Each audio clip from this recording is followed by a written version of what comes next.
Okay. I think we got it ready. Yeah? Do you got it? Whee! Yay! Oh man, I am not a technical guy. That was equivalent to like hacking the White House for me. So we got there. Luckily, it was a super easy one. Like, sometimes you run into some difficult ones and you're like, I just don't know. Because I'm not a super technical guy either. I know just enough to really mess things up. Just the right amount. That's good. How are you doing, Perfect. Luke? Yeah, no, I'm good, mate. What about you guys? Good. Excited to have you. Yes. So lovely of you to say. It's pretty flattering. Thank you so much for having me. I have two questions for you, just to start off, before we get to 5 with the Force. The first one is, you're typically the interviewer. How does it feel to be the interviewee this time? Oh, man, it's always like really flattering that anyone is interested in what I'm doing, if you know what I mean. So, yeah, it's just, I just feel really flattered, really, that anyone's interested. I love asking people questions. I find people really interesting, and the idea that other people are finding what I'm doing interesting is great. Yeah. Yes. Yeah, I totally get it. Also, are you ready to share with the world, what does Star Wars mean to you? Oh yeah, totally. It's kind of the whole show, right? So we'd be in a bit of a state, if not. A bit of a pickle. It would be. That is It's our true. favorite answer here. Dave, do you want me to take this? Yeah. Go ahead. Okay. Okay, Luke, which movie is your comfort Star Wars movie? I think it's Return of the Jedi. Yeah. Okay. Yeah, it's Great answer. it's the puppets, man. I'm always about the puppets, you know. Who and what is... Oh, wait. I need Dave to roll a d6. Ooh. 5. Ooh, okay. Who's your favorite alien? Oh, I mean, that is such a broad question. On the spot, I'm going to just go Max Rebo right now. We just got to pick someone. But again, it's so hard because, like, that's my jam. Like, the weirder, the better. Like... What's your favorite line to quote? Do you know what? My favorite line is, "The greatest teacher failure is." Oh, I like that. Yeah. I know that there's lots of opinions on the sequels and stuff, but like for me, that I heard that at like the right time for me to hear it. Yeah. Absolutely. I agree. Probably one of the best scenes and moments from the sequel trilogy too. Yeah, big. I agree. Yeah, you'll find that we're not fans of the sequels here. Yeah, we've got critiques, that, but we're fans. I know that from the show, obviously, but I'm sure you guys have it too. Like, yeah, I'm in my 30s.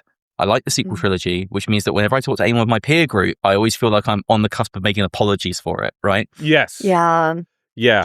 It is it's a rough thing because you always kind of have to do that, like, preemptive, what you were saying, preemptive apology of like, look, I'm sorry, but I really like the sequel trilogy. I enjoyed it. No, exactly. And we could get into that later on if we head into there, but if not, that's fine too. We love the sequel trilogy. Besides the movies, what is your favorite Star Wars content? Star Wars Rebels. Like, don't even have to think about it. Yeah, it's like immediate. It's the best. Yeah. I was on the podcast last year where I said I think that maybe animation is like the peak storytelling in all of Star Wars. So for me, it's maybe better for me than like the films. Amazing. You could do so much more with it. Totally. Yeah. And it fortifies all of the wobbly bits of the film, like between Rebels and Clone Wars, all the wobbly bits from the prequels. And I'm assuming later on they're going to do all the wobbly bits in the sequel trilogy as well. It just helps fortify everything. Yes. Yeah. It's like the Rebels and Clone Wars is the great spackle between the original trilogy and the prequel trilogy. No, totally. Ooh, I like that. It's about the spackle to think about that. It smooths over everything. And no, it's fantastic. Why do you think, usually we don't jump in with these type of questions, right? But it's all good. I do feel like Rebels has a reputation of being the best within the Star Wars storytelling world. Why do you think fans react that way to it? I think, and well, I can only speak really from my personal point of view, with Clone Wars, first of all, it's not in like chronological story order. So like you're jumping backwards and forwards, and there's a lot of episodes where it doesn't feel like it necessarily immediately contributes towards a story, if you know what I mean. There are certain arcs, and the arcs are really great, and then there'll be a really random episode that it obviously has a nice parable in it, but it doesn't seem to contribute to like a wider storytelling moment. And I know that Rebels has those sort of episodes, like when they go hunting for the Melu run, but it's like one a season, and you learn something about the characters on the way, and there's less characters in Rebels than the Clone Wars as well, so it's sort of more refined and informs what's happening a little bit more. And I also think, just by nature of the Clone Wars being the first like that, while you're going to have a lot of people who have nostalgia for it, you're going to have the second time round is going to be a lot better, you'd hope, right? Yeah. They kind of learn from what they did in the past and move forward. As you said, the greatest teacher failure is. Not that Clone Wars is a failure. It's just I get you. He gets every what you're time putting down. Yeah. I'll shut up now. No. Our last with the 5 with the Force minus Dave's diversion. So you speak on your socials a lot about kind of the concept of manifestation, even if you don't specifically use that word. Okay. And so I think that our question for you is, what is your next Star Wars opportunity that you'd like to will to existence? Oh, cool. If I could will anything into existence, I would love to do the junket for Ahsoka. That's my magnum opus, Ahsoka. Like I said, Rebels is like my favorite. So Ahsoka's the de facto follow-up. I've not been lucky enough to do, although I get to speak to talent, I've never done a junket, but I'd love to do the junket for Ahsoka. I think I could get some really good questions to the cast. Absolutely. Yeah. All right, you heard it here first. We are going to make that happen. Willing it into existence is one thing. It actually happening is another. So, well, I honestly believe in from what I've observed of your social so far, I honestly believe that manifestation works if you're willing to do the work behind it. And it seems to me like you do the work behind it. It's weird that you said that about the manifestation thing, because I'd never really considered it that way. I try to be like positive, and I try to be a little bit analytical and like understand where the opportunity is or isn't, and then sort of like go for it. And if it happens, that's like incredible. And I was really lucky. I had like 2 months where between Maul and The Mandalorian and Grogu, I like did the things I really wanted to do, which is the first time ever I'd had so much quote unquote success. But like, I'm also so aware that these things aren't a meritocracy, and they are riddled with all kinds of things that have nothing to do with anything, different corporate interests and things like that. So if it all comes together and it happens, like, I'll be so grateful. But if it doesn't, that's totally fine too. If it's meant to be, it will happen. Yep. Absolutely. So speaking of meaning to be, I think your Star Wars fandom was meant to be. What first introduced you to Star Wars, and can you describe that experience? Yeah, so it wasn't a film, and it wasn't anything directly Star Wars related. It was an episode of The Muppet Babies where they are parodying part of Star Wars with the Muppet Babies in the cartoon. And I think they like intercut it with some of the scenes actually from the film. Yep. Essentially, it was like Kermit, Miss Piggy, Gonzo doing a pastiche. And it was funny because I had a broken toy Millennium Falcon. It's like one of the old Kenner ones. Like, God knows how much it would have been worth like now, that my neighbor had given me. He's like 15 years older than me.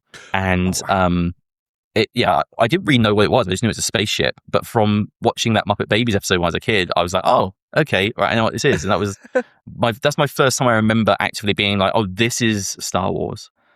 Wow. It's so fascinating that it's a pop culture reference that got you into Star Wars more than the actual, whether it's the Clone Wars or the prequel trilogy or the original trilogy. I was really young at that point. I'd have been like 5 or 6, man. And I mean, the prequels came out when I was like, the first prequel came out when I was like, 11? I'm 38 next week. So I was like 11 or 12. So that was my first time I'd ever seen anything sort of Star Wars other than this toy that my neighbor had given me. But then from there, it's like, now you know what it is. You're seeing it everywhere, right? Suddenly on Saturday or Sundays on our terrestrial television back in the day, I'm like, oh, they've got these films on. Oh, and suddenly, like, I'm seeing the toys everywhere as well. Like, now I know what I'm looking for. Do you know what I mean? Yeah, absolutely. It hit your radar and you became aware of it. What was the first Star Wars content that you fell in love with? That was like Star Wars.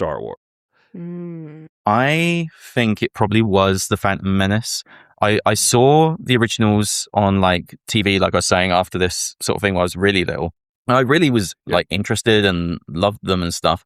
And I really love Return of the Jedi still, but there was something about being a part of like the children of that era who, when that film came out, the masses of toys and things about the marketing, like I'd never seen anything like it for a film. It was like all encompassing, like it was everywhere.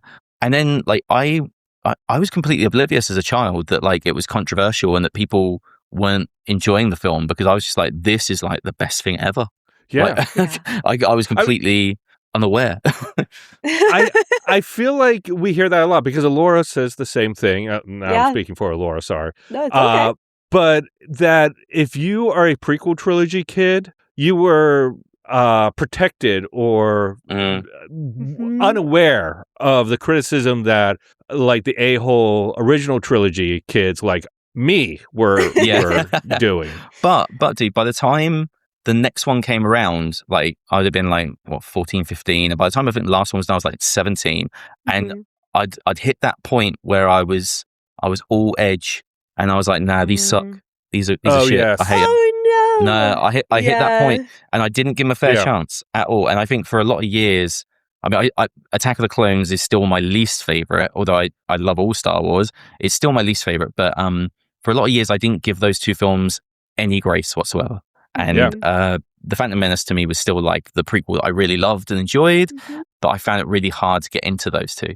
Yeah. Oh, that's really amazing, because I feel like the story is usually switched, where people are like, well, The Phantom Menace was okay, but Attack of the Clones was getting better, but then Revenge of the Sith is the prequel movie. Yeah. What turned you? Like you love Phantom Menace, and then Attack of the Clones, Sith, you're not as into. What finally turned you to kind of see the good in them? Do you know what? I'm still not a massive fan of Attack of the Clones. Okay, fair enough. Totally fair. Ignore the poster. I went to see the Revenge of the Sith in cinemas. I can't remember if it was last year or the year before. There was an anniversary they had for it, and I realized while I was there that it was the only one that I'd never seen before in cinema before. And immediately, like that opening and the soundscape, and I was like, do you know what? Actually, I was totally wrong on this. Like now I would say that now Revenge of the Sith is one of my favorites, whereas before it was like right well down my personal list. But something about seeing it in the cinema, and especially the noise, the audio of it in the cinema was so much more different than watching it at home. But I think that last year for Revenge of the Sith was when I was really convinced that this is actually a really good film. Still waiting to have that experience for Attack of the Clones. Who knows? Maybe one day. I feel like Attack of the Clones found me at the perfect age. Like you're a couple years older than me. I think that I was still just like enough of that youthful sponge, like, you know. Everything's great, nothing's wrong in the world, because you were kind of saying, you know, maybe it hit you when you were a little bit more angsty. Hadn't quite hit like 13. It didn't help, right? That after The Phantom Menace, obviously I wanted to consume as much Star Wars as possible. So I started reading the books and stuff that were about. And I started reading some of the comics. And in my head, I decided that obviously these were the stories that happened in this time period.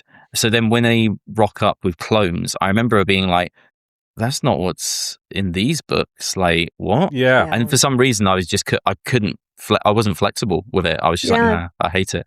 And, you know, retrospectively, I'm totally fine with the concept now. And I find it funny how strongly against it I was for a long while. But then it's good in a way, because then sometimes when I see people having sort of really strong reactions to some form of Star Wars media and being really like flexible with it, I do think about like me at like 15 or whatever it was, 14, being like, nah, this just isn't Star Wars. What do you think contributes to that inflexibility? Because I went through the same thing. I was very much against the first of all, prequel I was an trilogy. incredibly stupid child. really not very smart. So there is that. No.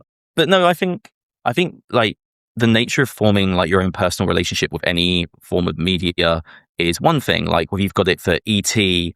or The Goonies, like you've got this personal relationship with this film and it means something to you. But then when it's episodic and there's another one coming, the likelihood of each episode being your thing is very low unless they're making the same thing on repeat, you know? And, you know, I think it comes down to different reasons as well for different films. Like that, I think there's very, very interesting reasons why, in particular, a certain generation of men really don't like The Last Jedi. But I think that generally we just form these connections and attachments to the stories we love. And then if it's not quite what we think or how we feel that it should have gone, it feels almost like an affront, right? Yes, yeah. Do you think, I mean, I'm fascinated by what you say because I have my thoughts on The Last Jedi. For me, very quickly, it was, I walked out of the theater not sure of it. Yeah. And it took me about a year to 2 years to kind of not come to terms, but to see what Rian Johnson was trying to do. It was challenging, right? Really challenging. Yes. He was, and I hate saying the word trying to do because what he succeeded at doing should be the phrase. I came out of the cinema and I was like, I don't know if I like that. Yes. And it wasn't until 2 or 3 watches that I was like, oh wait, no, this is really kind of deep. Really kind of deep. Absolutely. So yeah, no, I completely relate with that.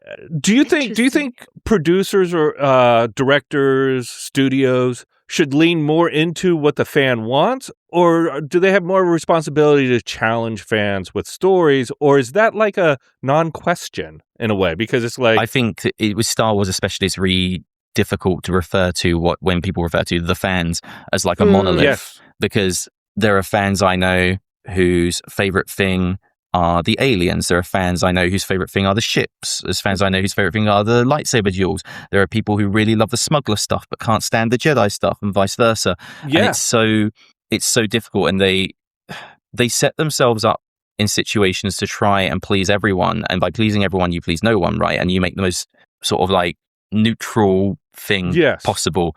I think that you should, as a storyteller, tell the story that you want to tell, and that the audience shouldn't play a part whatsoever in it. I think it will attract the people that it attracts, right? And also it's perfectly fine for something not to be your thing.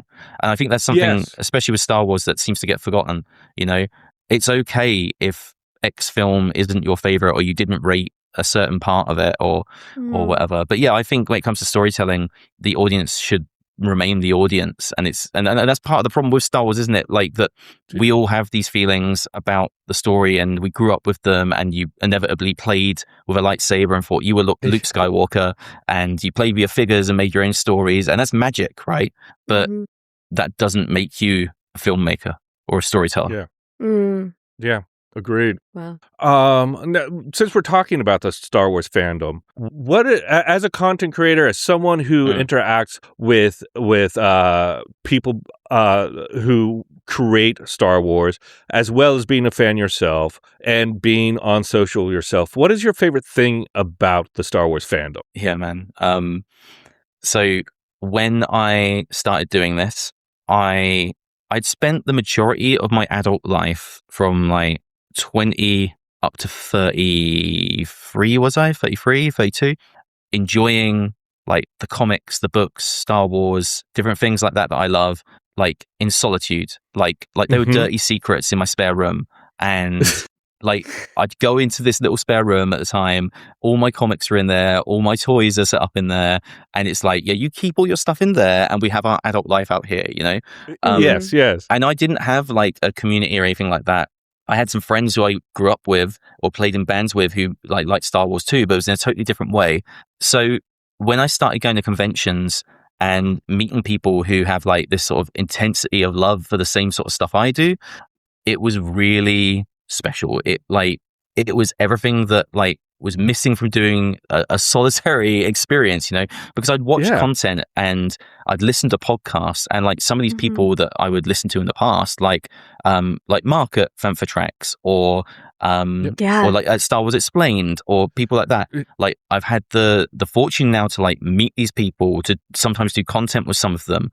And before I was like listening and watching their content, being like, oh, that's really cool. I wonder if one day I could do something like that. But again, I was in a situation where I was completely isolated, doing it alone, So for me, the best thing about it all is just the fact that I've managed to make actual tangible connections, not just sort of like on the internet, but then in physical spaces too. Yes. And now I have like so many friends all across the world that I can share this stuff with, who understand the shorthand. I'm not having to sort of like go into great detail. Like if I want to talk to someone about the Siege of Mandalore, and don't confuse it with the Night of a Thousand Tears, or whatever. Like people know the nerdy intricacies that I feel that I know, and it's so it's just so lovely, mate. It's just so lovely, because it's something that before I thought would never happen. Yeah.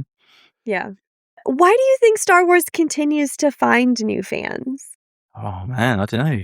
I guess really, you have to ask every new generation of fan, because I really believe that like we all take something completely different from it. I know that, for example, my 6-year-old son, he loves all of the like Galaxy of Creatures cartoons, and they really they mean something for him. But I guess at the heart of it, the messaging is I guess in the films, and like a lot of the stories sort of stuff is universal and positive and inclusive and kind, and I guess so. I don't know. I really think with that sort of thing, you're better off asking each generation or each different subsect of young people what it is they love about it. We're trying. We're trying, yeah. It's tough to do it one person at a time every 2 weeks, yeah, but we're going to get there. Now, you've been a stage host for, I believe, several Comic-Cons. Yeah. Coming up on a year now since I did my first one. It'll be a year next month. That's fantastic. Can you give us a little bit of background? Give us a little bit of a description of what a stage host does and what you do to prep for it. Yeah, sure. So obviously it varies slightly con to con, but I will speak to both actors and directors and artists and creators, video game developers and composers, anyone who has a creative role in bringing sort of the media that we love to life. And I will speak to them about their work. I will sometimes do silly game shows with them. What's the silliest? We've just started doing this thing called Fandom Fortunes, which is like a rip of Family Fortunes. I can't remember what you guys call it in America. I think it's called something else in America, right? Family Feud, is it? Yeah, Family Feud. Because we like to highlight the negative side of it as opposed to the positive side of it. Right. That's true, Americans. So we've started doing that with different creators, and in the future we'll have some guests as well do it, which is really great fun. But I speak to the people that bring the media that we love to life and different creators, and just get the conversation going, really. Mm-hmm. And usually it's in a panel situation, in front of the con fans, chatting with the talent, the creators. Do you find yourself like has there been any that you've been starstruck by that? Yeah, so not necessarily starstruck, but there are times where I'm talking to someone, there's like a realization of sort of what I'm doing or whatever. It wasn't a panel, but I did an interview with Duncan Powell, who plays Melshi in Rogue One and Andor, and I was just sat there talking to him, and he was midway through game. He had these lovely like long monologues that he was talking about essentially his experience of life, Buddhism, and then like Star Wars. And I was listening to him sort of like mash these things together, and I was like, wow, I'm sat next to Duncan Powell and he's telling me this stuff, and and now I'm like, oh, shit, I need to listen to him. I'm not listening. Like, lock in quickly. And the other one I remember, actually it was the same con, and it was a video interview again, was when I was interviewing Mike Quinn, who has been he's a puppeteer, and he's been a part of like everything I've ever loved, basically. Like, he's done the Muppets, he's done the Dark Crystal, he's done Labyrinth, Star Wars, he was one of the original animators on the original Toy Story. Like, he's done everything. And what was really cool there was that, like, he was so lovely and so giving, and I was sort of like, when I was talking to him, I realized we were hitting it off and it was a good laugh, and I was like, of course he's lovely, he's a Muppet. And I had this like thought in the middle. I was like, I can't believe he's so nice, and we're getting on and we're cracking these jokes. And I was like, yeah, he's one of the Muppets. Of course, he's like lovely. Yeah, naturally. But yeah, no, starstruck. Not quite the same. I think my starstruck moments, other than that, are potentially afterwards. So like some of the people that I've spoken to, I'm lucky enough to have like carried on having communications with or become friends. And that's insane. That's insane. People whose like books I read or comics I've read or games I play. And just having that relationship with them moving forwards is like surreal. Yes. It is it can be moments of, oh my God, this is my life now. No, totally. Especially after years of considering it like a secret room thing. Yeah. And almost like wondering, like, is someone at some point going to realize that I shouldn't be here? Like, yes, imposter syndrome. At some syndrome. point, is someone going to go, well, look, Luke, you've really helped out with a couple of panels now, but we've got this guy who's on the telly and he'll do a much better job. So, thank you. Bye. Like, I'm just waiting for that, because it's been amazing, but like, I can't believe that it fell together the way it did, if you know what I mean. I find that very lovely, because I think of it as like, what a wonderful foundation for a friendship, even if that imposter syndrome is like sneaking in a little bit. Yeah. Even like, you're running the Andor panel and you're like, what am I like, who let me in here? Who was in charge? Yeah. Right. But like, making those connections and having them carry past whatever like more of a transactional interaction might be happening in terms of like an interview kind of situation. That's wonderful. It speaks to like the mutual love of the craft, I think, and like the deep respect and like admiration for what was created, but like also how. And I think that says a lot about you. Thank you. Yeah. That's really sweet. I have recently I did this Resident Evil panel, and one of the actors who was on the Resident Evil panel, she was very complimentary about like my conversational style, and I thought, oh, so lovely. Yeah. And then my boss came to me like a few hours after the panel and was saying like how she'd said the same to him. And I was like, oh, that's lovely. And then she sent me a message and said the same to me again, and then left me a comment and said the same again. And I'm just like, oh my God, like this is like, again, like I guess maybe that's starstruck sort of thing, because I'm just like, I can't believe it. This person whose work I love so much is being so lovely and complimentary about me asking them questions, Yeah. Well, that's also an art. Yes. As you can see, Dave and I have not quite mastered it yet. No, oh, come on. I'm totally kidding. I don't know if I'd be able to do it across Zoom with a partner as well, because like what you're doing with where it's like, oh, you first. Like us British, we're like, that's us all over. It's like, no, pardon me. Like, it's not easy. It's not easy. What I think it speaks to a little bit is the work you put behind the work, which is the preparation, the genuine interest when you're in the situation, the ability. Like I've seen Comic-Con panels where the moderator isn't as knowledgeable, or they're asking basic questions, and you can feel it. Or they're their own platform. Like you see that a lot too. Yeah, they're like, everyone's here for me, and I'm like, I don't even know who you are. Well, I think that comes from before I ever was lucky enough to get this role at MCM. Like it was my favorite convention to go to, and I feel like when I'm on stage, because not everyone I speak to is part of something that I know tons about, or is part of something that I really, really love. But it's my responsibility to like learn as much as possible. It's my responsibility so that, that one person who's coming to the convention and this is the thing they're coming for, this is like the panel, they can't wait to hear what this person has to say, right? So like, it's my job to make sure that they get the experience and the answer. I ask the questions that evoke the answers that give them what they want, because this is the highlight of their convention, and conventions aren't cheap, right?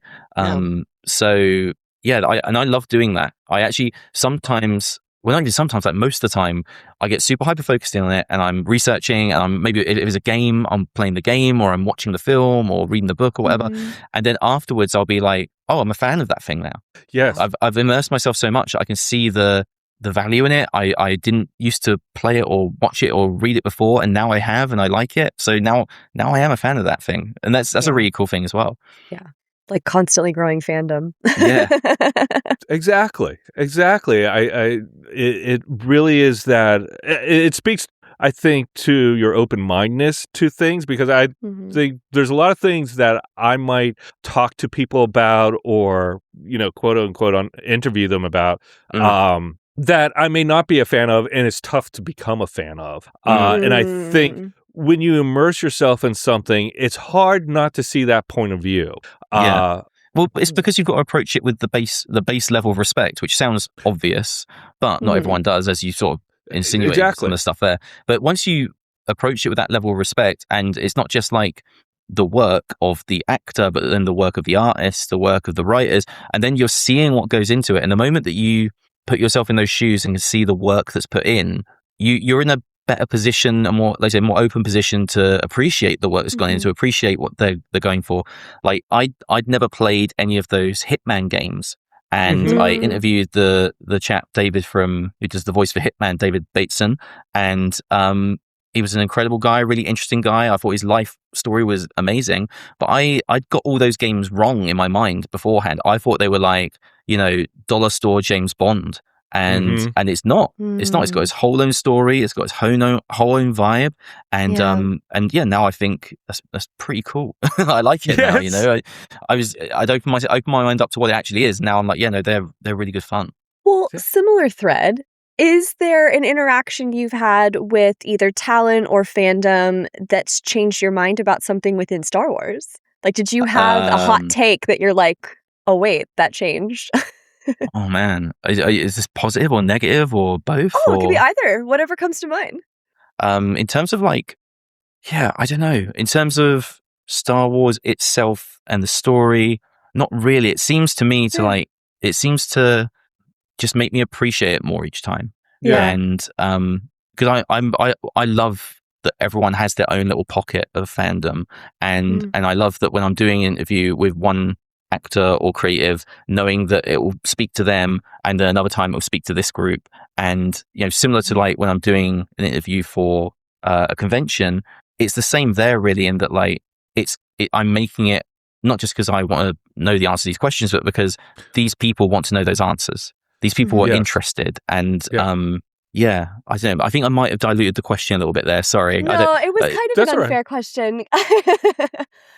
I feel like I really I grok what you're saying, because and I don't want to speak for Dave here either, but I do think that we've had several guests on the show before where I don't know if our opinions have changed on certain characters or things, but I think that we've had a deeper appreciation for work that maybe we didn't fully connect with before. We've had a few guests on that speak so highly of the Acolyte. I don't have strong hate for the Acolyte. We're not that kind of fandom on this pod, but it wasn't a show I felt like I would rewatch. Is probably where I would settle. And then we had a few guests on that were speaking so positively about it, and now it's oh, well, I should revisit that with that framework. So I get what you're saying. It's more of my moment like thing. that. My moment like that really was what we've already touched on with the Revenge of the Sith thing in cinemas. Because when other creators I knew who also love Star Wars were talking, I can't wait till it's out in cinemas again. And I was like, yeah, okay, I'll go because my friends are going, because my partner wants to see it. But it's one of these two prequel films I don't really like. So the fact that then that really did change my mind. I really do love that film now. So that's probably the closest thing to that where I've had my mind sort of dramatically changed. But every conversation you have, you're taking on information and understanding that person's perspective a little bit more. So while it may not necessarily dramatically change anything, it's all just information I'm feeding into this round head of mine, Do you find it hard, when you're prepped for interview and you're sitting down with the talent and you get a sense that maybe they're not into this line of questioning. Do you find it hard to pivot to go to like, oh, you know what? I have this secondary kind of line of questioning that maybe we can attack this from. Or do you find yourself really not in that situation? So the first ever talent interview I did was a real baptism of fire. And I'd go as far as saying it did not go well. It was not good at all. One of the gentlemen absolutely did not want to speak to me, basically. It was clear that the panel was an inconvenience for him. And he did not like any of my questions. And he had, like I said, sort of touched on a moment ago, he had no reverence for the craft and he had no reverence for Star Wars. And neither of them had watched the show, which was told to me sort of like 5 seconds before I walked on stage. So instantly, like, half my questions gone. Yes. But I, that sounds awful. But now I take almost like a sadistic love of when things go wrong because I can cope with anything. I have had a situation where an actor has been jet lagged and has been sort of falling asleep while holding a conversation with me. I recently had a situation where an actor who's in his 80s could not hear me. And we've all spoken to our grandpa at some point at Christmas or whatever, and you're having to repeat the question sort of 2 or 3 times. And we're doing that out of patience and kindness, but doing that to then make it, viewable to an audience is a whole other thing. Yes. But yeah, I kind of really enjoy when things go wrong now, because that first time I was so scared. I was like, this is my one opportunity. Maybe I'm just not very good at this. Maybe I'm not going to get the opportunity ever again. And it was really gutting because it was the first thing I'd done as well that morning at this convention. Oh, wow. I then went and did like a lot of video interviews with like Brendan Wayne and Lateef Crowder and Gerald Prescott, who does one of the Night Sisters in Ahsoka, and Robert Timothy Smith, who does Neil in Skeleton Crew. And it was like the best experience ever. And it was so good. And it completely 180'd it back to being positive. But having that really difficult, hard experience, like that means that whenever something difficult does happen now, and of course it's going to, because people are people, you can't faze me. I'm ready. And I kind of, I'm enjoying it. It's like a challenge, Yeah. Walk me through, sorry if we're backing up like too far, but that's such a skill and that's such a craft. I really believe that. And I think I'm interested in like your journey to getting here. That like, like what's the professional journey? What's the personal one? And like, how does Star Wars like weave into that narrative for you? Well, they we kind of touched on it. These parts will sew together a little bit. So in October 2021, I went to my very first ever convention. I'd always wanted to go to a Comic-Con. I'd never been. My partner said, let's go. So we did. And I had the best time. And I was cosplaying Cobb Vanth from The Mandalorian. And we met a bunch of people also cosplaying from The Mandalorian. And it just so happens that those people then became friends for basically life. And that was incredible, right? So I had this wonderful experience, like sort of starting to meet my people at a convention. And then I started an Instagram to show like my costume and builds and things like that, and met more people like that and started going to more conventions. And then about just over a year ago, I can't remember the exact convention, but I got my first ever creator pass. I'd never been awarded one before, and I was like, right, I am going to make as much content as I possibly can, and I'm going to really like make the most of this opportunity. And actually, I'm going to submit an idea for a panel. It's going to be about social media because I was really hyper focused and fascinated at how the statistical side of it works and how algorithms work, and then all the numbers, all the boring stuff like that. I was fascinated by it because there's so many myths that go around, right? So I submitted this panel, and it got accepted. And we did the panel, and I made a whole bunch of content, and the panel went down okay. And I was like, oh, do you know what? This is pretty good. In my late teens, early 20s, I was a musician, and I had stage experience from that. And I was like, this tickled a little part of that. Like, I had the microphone in hand again, and I was really enjoying it. And I really enjoyed giving people that information and then having people sort of like feedback afterwards, be like, oh my God, I did this thing that you guys spoke about, and now this has happened. And they're sharing how positively it affected them. And I was like, this is really fun. This is really cool. So that was in, I can't remember the exact, October? No, that was May. Sorry, that was in the May. And then in the July, I then was contacted by this other convention who I'd said, look, can I come and interview with videos just for content ideas, interview your Star Wars guests? And they said, well, we've got a panel, an Andor panel. Would you like to host it? And I was like, greatest show of all time. I guess I can do that. Yeah, okay. So I was over the moon. I went and did that. And then the next time MCM comes round is in the October, and I've been accepted for a second creator pass. And I'm like, this is amazing. Like, I've just had these great experiences. I've had 2 stage experiences. I've done these video interviews that are popping off. The month before, in September, I then had those interviews I was saying about with Duncan Powell and Simon Williamson, who does Max Rebo, and Mike Quinn, who I spoke about. And I'm like, this is going well. I've got a little thing going on here. I'm a creator. I make video interviews. And if they let me do a panel, you best believe I'll do a panel. So I'd confirmed 2 creator panels for the MCM that coming October. I was going to do one about the summer of cinema that had just been, because I had a bunch of friends who were cinema and TV creators who were finding it hard to find a place that isn't online to sort of share their content, essentially. So I was like, well, I'll moderate and we'll talk about that. And I got that on, and that was great. And we did a rerun of the previous social media panel. But about 3 weeks before the convention, I just got this email saying, would you be interested in hosting a stage for the whole weekend? And I said, yes, obviously, kind of not really believing it. And then they said, oh, awesome, cost it up, which I, again, had no idea how to do. So I was frantically asking people who did know. But it's pure chance to pure luck. Obviously, I did the stuff there with the creator stuff, and I made these video interviews, and I did those panels, but like, it really was just like right place, right time. They had this new stage. They needed someone. It was 3 weeks out till con.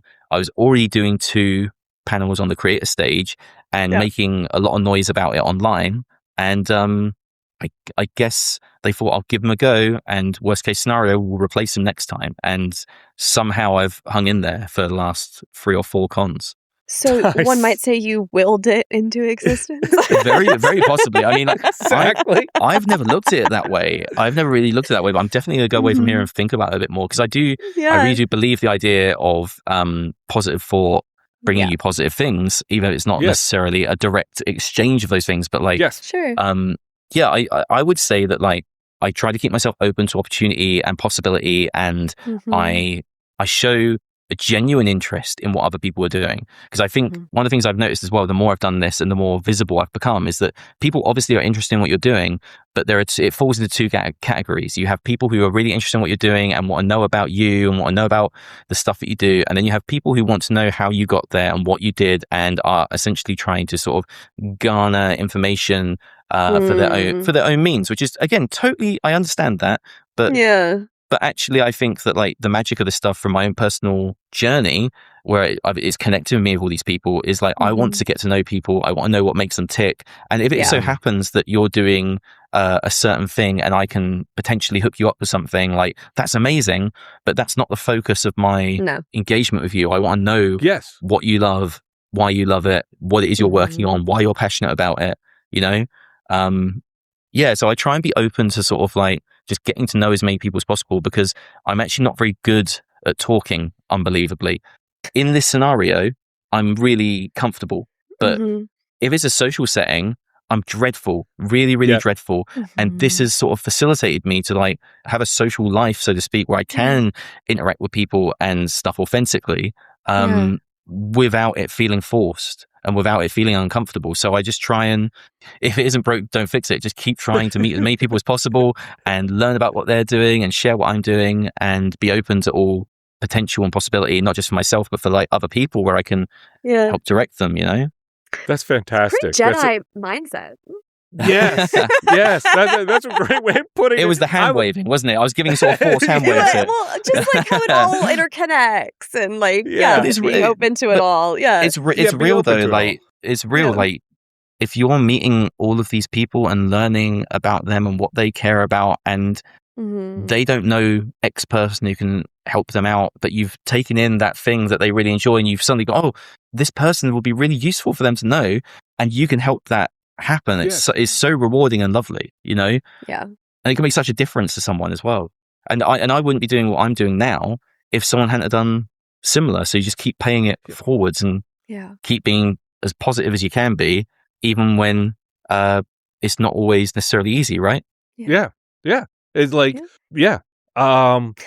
I think my next question literally was the fact that I see you give on social, providing a lot of support and information, encouragement to other users, influencers, content creators. And my question was going to be, what is the most helpful advice you've received or feel like you've provided? But I think you just gave that advice. I do. I think there is a one piece of standout there, mate, which I think a lot of people fall on, and it is just make the content that like you want to make, because I think it's so easy to follow trends and to compare yourself to what other people are doing. But if you're trying to get to know people without agenda, and you want people to be friends and meet people who like the things you like, you've got to do the things that you like. And it's not about following that particular trend. It's about doing something that's authentic and real to you. And it will attract people who are your people, Very difficult, because we all want to do the things we want to do, and we all want to have as big a reach as possible and stuff like that. But actually it's about like impacts. Like I'd much rather do something that spoke specifically to the people who love it than something that is so broad that it gets thousands of views, right? Yeah. Absolutely. And I do believe in that law of attraction that you attract what you put out there. And as you were saying about the positivity, when you're positive, you attract positivity. That's how I ended up with Laura. I was positive for one day and she was like, I could join into this, and now I've been faking it for 3 years. He asked me about my Taylor Swift friendship bracelets. And I was like, I see. Friends. Whether you like it or not, actually. Trapped. Turns out those Swift bracelets, they're actually some form of like trap on the wrist. Friends done. Like cults, What would you like to see in the future of Star Wars?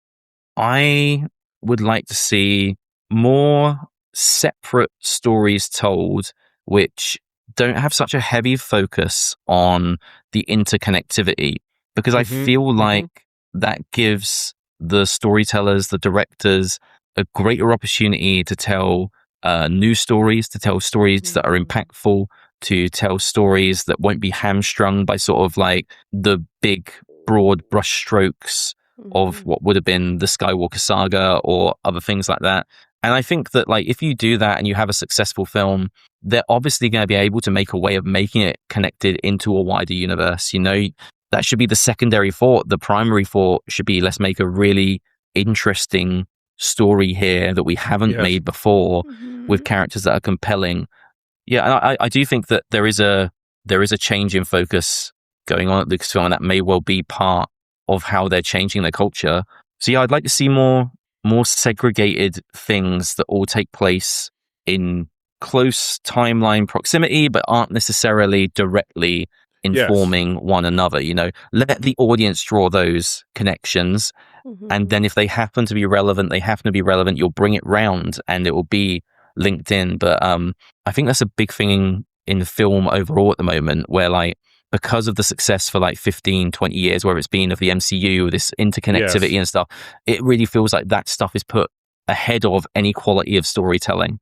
So back to basics approach of just simple story that can stand on its own 2 feet, and fingers crossed, touch wood for Starfighter being exactly that. Yes. I hope so. I'm excited. Yeah. It's just because it's right. Oh, what? Fair. No, totally fair though. And he's never been in a bad movie. No, it's true. It's true. And it's exciting as well because they're taking a new tact that's noticeable in that, like, that most of the cast are known actors. You've got what's his name, Matt Smith as well, and Amy Adams. I saw this week. Yeah, that's right. Yeah, and Mia Goth. So like, where usually Star Wars has like maybe one actor who is more known than the others. Like this is a cast of well-known actors doing a Star Wars. Yes, yeah. It's either going to be amazing or it's going to be like, oh, there's well-known actors doing Star Wars. Okay. But I'm holding out hope for Ryan. Yeah, anyway. I've got belief. Yes. I mean, all that talent, they're really great performers. So I'm that is a pretty stacked cast. Yeah. Yeah. I'm optimistic about it. And it is exactly what I'm saying. It's separate from anything that we're aware of currently. It's not necessarily the next stage in the Skywalker saga, but you can bet that if they wanted to connect it to something moving forwards, they'll be able to. Yes. Self-contained story, and as long as the story is good enough, it will carry forwards. Not we need to do 3 of these. Right. Yeah, exactly. The first question shouldn't be how do we franchise this? No, exactly, and it's difficult because I guess Star Wars was the first film to do that, so it's within its DNA to a degree. It's funny. We've spoken to one guy who hosts a podcast, Hyperspace Heroes, DB, and he mentioned that Star Wars Episode 4, A New Hope, Star Wars is unique in that it's is that one what of the Episode 4 is? Sorry. Sorry, I'm being an ass. It's the one movie within the franchise that is completely a standalone movie. Mm-hmm. And it's just really interesting that they took this completely standalone movie that's really based on serials and then was able to create a serialization from there. Yeah. And speaking to what you just said, I think that's been lost a little bit, that idea of like, maybe we not really make it standalone, but not think about how to franchise this first. Just make some art. Shouldn't come into the creative thinking. Like, if you've got to go back and reshoot something and you've got to retrospectively before release do something, so you're like, do you know what? We're sure this is going to be a hit and we'd like this to connect to whatever. Understand. And actually, again, potentially that's what's happened with Starfighter, with them going back and doing these last minute reshoots. I'm wondering, first and foremost, it's got to be about a good story that's unique and has something to say.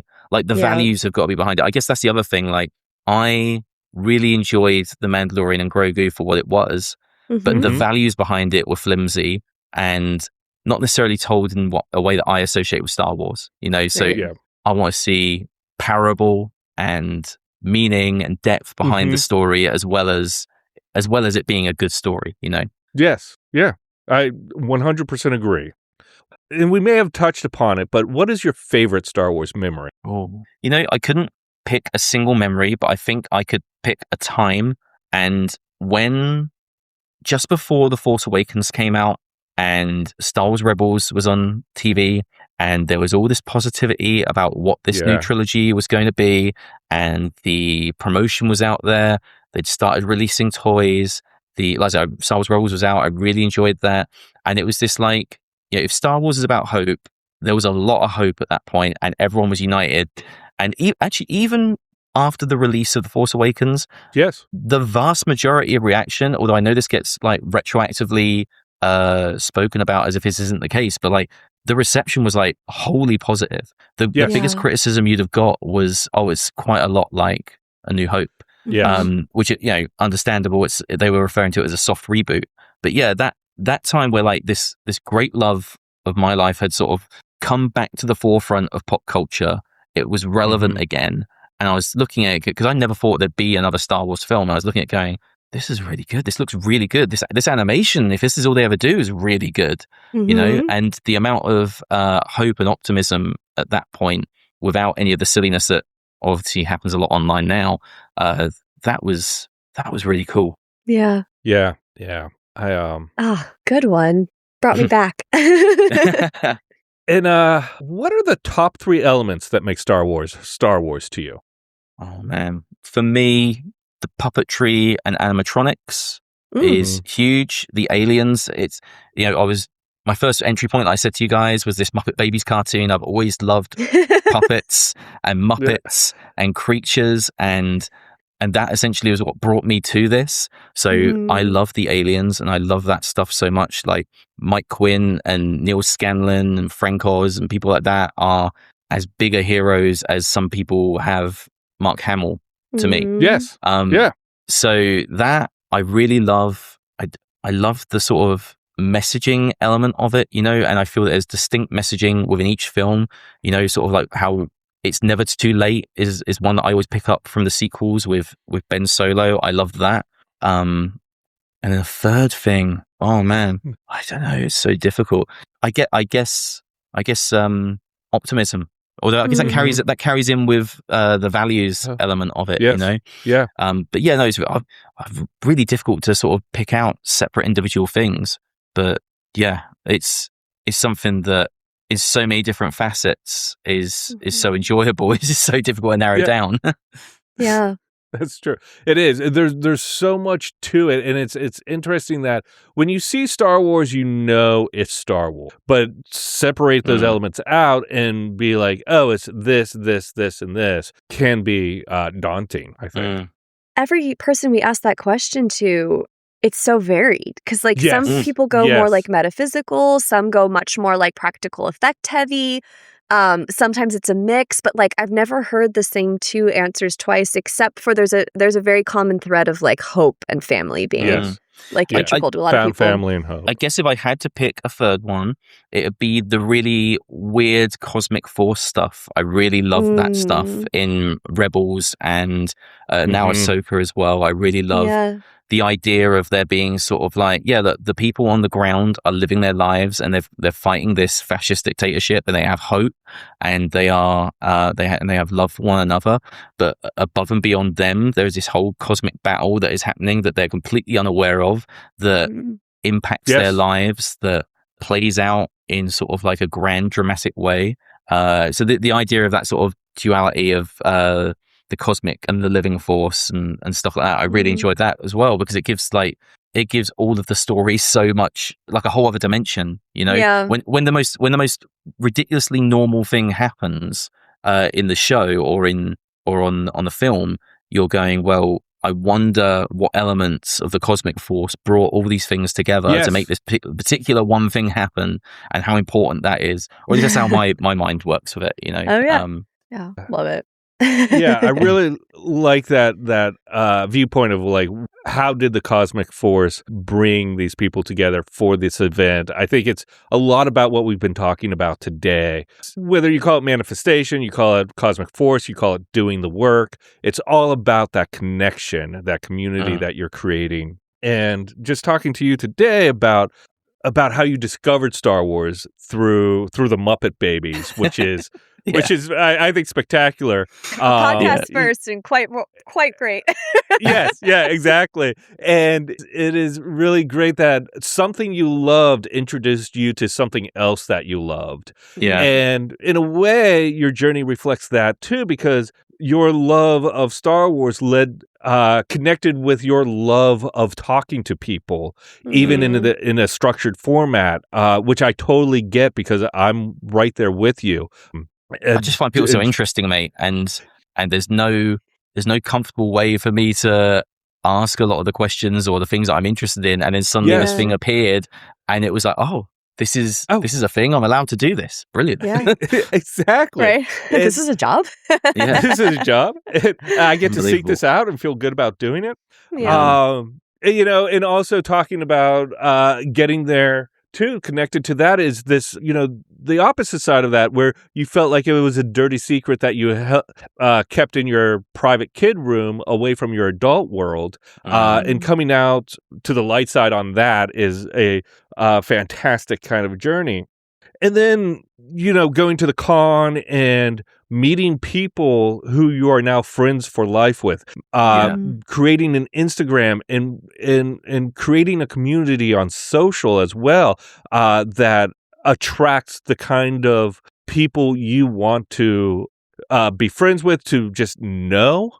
After talking about all this, can you tell us, what does Star Wars mean to you? It means connection and hope, of course. I know everyone will say hope, but kindness and it means oh no, I think I might have to retake this because I'm losing my brain. No, that's okay. Right. We cut out no ums and ahs. It's cool. I'm trying to figure out how to frame it. No, that's fair. It's a big question. It is. It's so when something is so broad and huge and it means so much to you, and like boiling it down to sort of a single facet is so important. I guess that's the thing, like it reflects so many different facets of like the things that I love, my life, the values that mean everything to me, and then like community and now even like being able to access sort of like work in a situation that is enjoyable and comfortable for me, which has not been my experience of work for the prior 10 years. You know, more than anything, it really is just community and being able to enjoy all different kinds of stories with all different kinds of people and share with them, you know. Perfect. Profound and simple, our favorite. Yes. Sorry, I thought you were titling my autobiography there. Profound and simple. I mean, I take 0.5%. Luke, thank you so much for joining us today. Yeah, this has been really wonderful. Thank you. And I'm so sorry it took so long after we arranged in June and stuff. No. And then to obviously you have to wait a month or two for that. I was not expecting all of the stuff to happen that did happen with obviously a Mandalorian and Grogu. It's all fine. Well, it's all fine. Yeah, it's all fine. Life happens. It's how you pivot, as we've discussed. It's responding with kindness, which is something I think you do a lot. Except for hydration breaks in FIFA, I feel like absolute joke. Not having it. I know. You've done your research. You know I'm not happy. Yeah, I know. Oh, have you left the room? Like, your camera's gone. Like, where can people find you? I don't want us to forget to ask. Yeah, so I'm on socials under I Like That Wookiee consistently across the board, and I'm hoping I'm going to start posting more on YouTube, but at the moment it's primarily on Instagram and TikTok. Yep. Excellent. And all those links will be in the podcast show notes, so people can just drop down there and connect right to you. Again, Luke, what I was trying to say is that I find your social presence very kind. You're very supportive. You're encouraging. You give wonderful advice.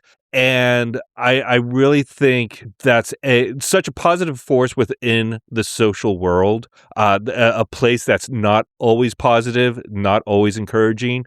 I think it's a beautiful thing, and I'm so glad you were able to join us and share your Star Wars journey with us. Yeah. That's so lovely to say. I really appreciate it because that's what really matters to me. I try really hard with that sort of thing. It's the entire reason why when you were talking earlier about, you're sharing how to do X, Y, or Z, it's because there's been historically sort of a culture of gatekeeping or of sort of pseudo celebrity about this kind of thing when someone has some kind of relative success.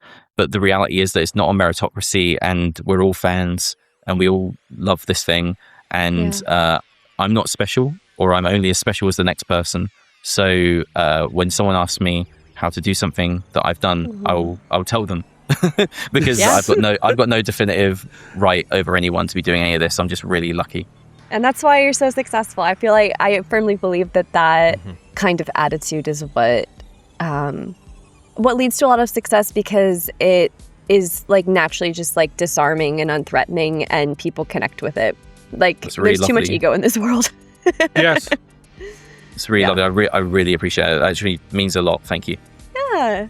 Of course. Oh, thank you for coming on. This has been so fun. Thank you for having me. It's been great.